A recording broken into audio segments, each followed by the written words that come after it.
Usai lama bungkam, Salim Naudere akhirnya muncul dan memberikan klarifikasinya terkait isu hubungan gelapnya dengan istri pesepak bola nasional Pratama Arhan, yakni Aziza Shalsa. Ia melalui media sosial pribadinya, pria kelahiran 1994 itu membantah dengan tegas semua tudingan-tudingan miring yang belakangan ini begitu deras menghujam nama baiknya. Sebelumnya saya mohon maaf karena pemberitaan terkait nama saya yang semakin liar sehingga membuat kegaduhan publik. Perlu saya tegaskan, dugaan tentang saya dan Aziza tidak benar adanya. Kami sudah berteman sejak lama dan terhadap orang-orang yang menyebarkan pemberitaan tersebut sangatlah merugikan. Selanjutnya, saya akan mengambil langkah hukum yang tegas terhadap fitnahan tersebut.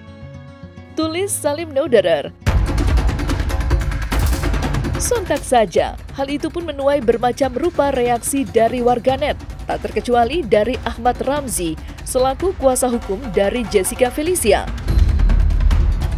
Seperti diketahui, Jessica Felicia sendiri sempat dilaporkan oleh Aziza atas dugaan pencemaran nama baik, lantaran ikut buka suara terkait kasus ini. Merasa memiliki bukti yang kuat, Ahmad Ramzi pun tak kuasa menahan emosi kala menyaksikan klarifikasi dari Salim Naudere. Berarti fitnah nih Lim. Mau ambil langkah hukum terhadap apa yang saya sampaikan? Ditunggu ya langkah hukumnya. Balas kuasa hukum Jessica Felicia.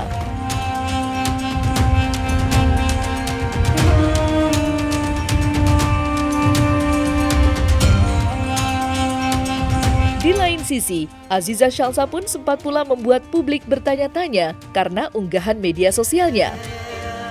Bagaimana tidak, netizen menduga jika Aziza telah menyindir Rahel V-nya lewat unggahannya itu.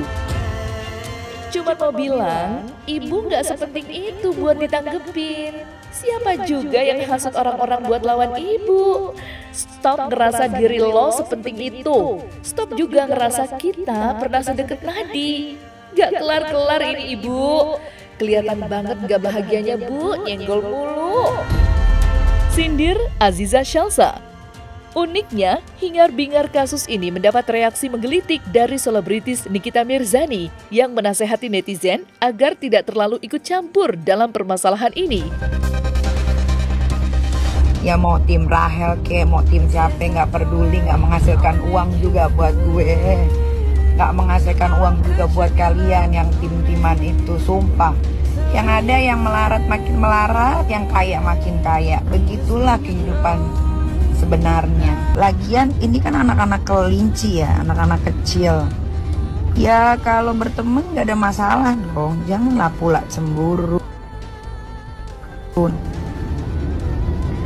Nah, Rahel yang nyebarin berita. Dari awal Rahel yang nyebarin berita, tapi dia cuci tangan terus. Tiba-tiba menghilang. Kan yang bilang Aziza selingkuh itu suaminya sendiri. Yaitu lu tanya sama Arhan. Buktinya Arhan pun menghilang, diam aja. Karena dia tahu bahwa Aziza tidak pernah selingkuh. Tak dapat dipungkiri, meledaknya perdebatan terkait kasus dugaan perselingkuhan Aziza Shalsa tidak lepas dari status Arhan yang merupakan punggawa tim nasional Indonesia. Pasalnya, banyak yang khawatir jika kasus ini akan memberikan dampak buruk bagi performa Arhan di lapangan hijau. Terlebih lagi, tim nasional Indonesia kini sedang tampil di ajang kualifikasi Piala Dunia 2026. Namun kenyataannya, hubungan Arhan dan Aziza masih baik-baik saja hingga sampai saat ini. Melalui sosial media, Arhan sempat membagikan keromantisan mereka. Tetapi sayangnya, kasus ini memaksa Aziza untuk tinggal di tanah air dan tidak mendampingi sang suami yang berkarir di Korea Selatan. Aziza ikut nanti ke Korea, Om? Kan pertandingan hampir habis. Pertandingan Liga Korea kan hampir selesai. Dan kan banyak pertandingan di dalam negeri. Kan pertama kasus Aziza kan belum kelar. Ya. Ada pesan apa dari orang tua mungkin? Ya ini jadi pembelajaran bagi saya pelajaran yang sangat besar juga. Itu aja sih, saya support saya. Ya mohon doanya saja. Yang penting ini Anda kan berlatih keras ya. Punya semangat, punya mental dan punya keinginan untuk terus berlatih. Baik. Jadi harapan kita tentu di Arhan terus berkembang di luar negeri secara taktikal, secara permainan maupun secara fisik, sehingga bisa berkontribusi positif untuk timnas. Mohon doakan saja karir lebih lancar lagi, bisa dapat menit bermain, sehingga bisa bermanfaat bagi timnas.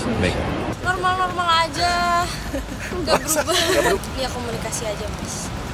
Kalau ditanya seberapa efektif klarifikasi yang dilakukan untuk kasus-kasus yang ramai, apakah bisa meredam spekulasi dan fitnah di media sosial? Ya, setiap klarifikasi yang dilakukan tentunya akan menimbulkan pro kontra, tentunya akan ada yang mendukung dan mungkin tetap ada yang menghujat ya. Tinggal kita melihat saja sebenarnya apa yang terbaik yang bisa dilakukan, karena mungkin ditakutkan juga kalau memang tidak melakukan klarifikasi, isunya akan semakin liar, tidak bisa diisolasi, makanya perlu dilakukan klarifikasi. Tapi ini kan menjadi sebenarnya kasusnya kan ranah pribadi ya. Saya sendiri sih tidak sepakat untuk terus menggunjing, mengangkat-angkat isu-isu yang bersifat ranah pribadi ke ranah publik.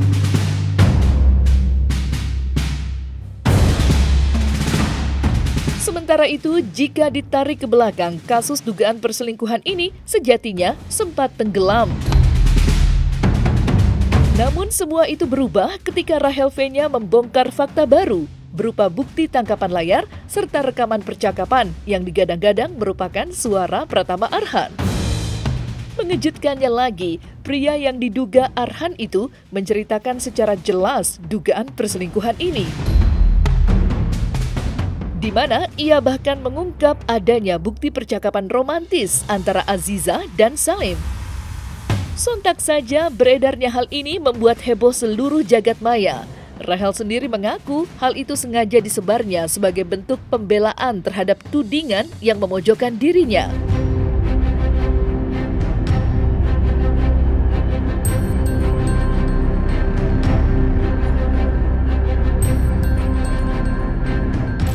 Itu. Kenapa sorry tadi? Halo? Ya gimana reconnecting gimana? Ya. Jadi? Ya itu kata temen aku sih dia pernah ketemuan di apartemennya, apartemen. Terus? Aku nggak tahu waktu dia masih sewa apartemen dulu ya kak. Cuman itu sih katanya gitu. Cuman kalau saya dapat buktinya hanya bukti chat sama foto-foto kirim ke aja, dia nyimpan foto sih lumayan banyak juga. Cuman aku nggak nyimpan. Saya kirim memo love, memo gitu-gitulah kak. Terus tanya ini bagus nggak ya kayak kirim gitu.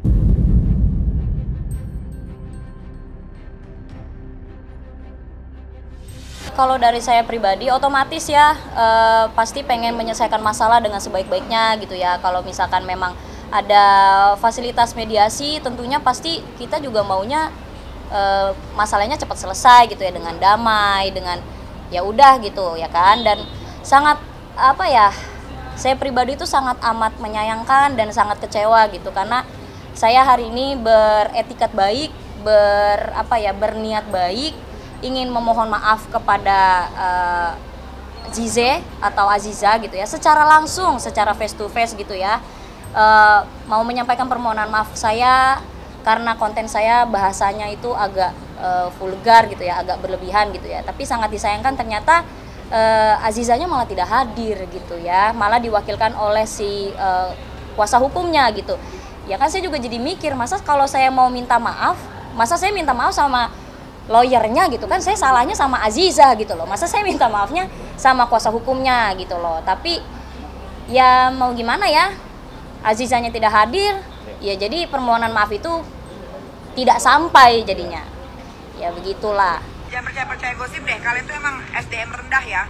Dikasih gosip sedikit dimakan, dikasih ini sedikit dimakan. Belum tentu benar dimakan. Memang kalian nih ya, Kita kalau dibilangin kalian bodoh, kalian nggak terima. Tapi kalau katanya langsung ditulis nama kalian. Udah mulai tuh semuanya tuh komentar tuh. Kayak yang udah kaya gitu ngomentarin orang. Kalau gue ngomentarin orang apa-apa, gue kaya.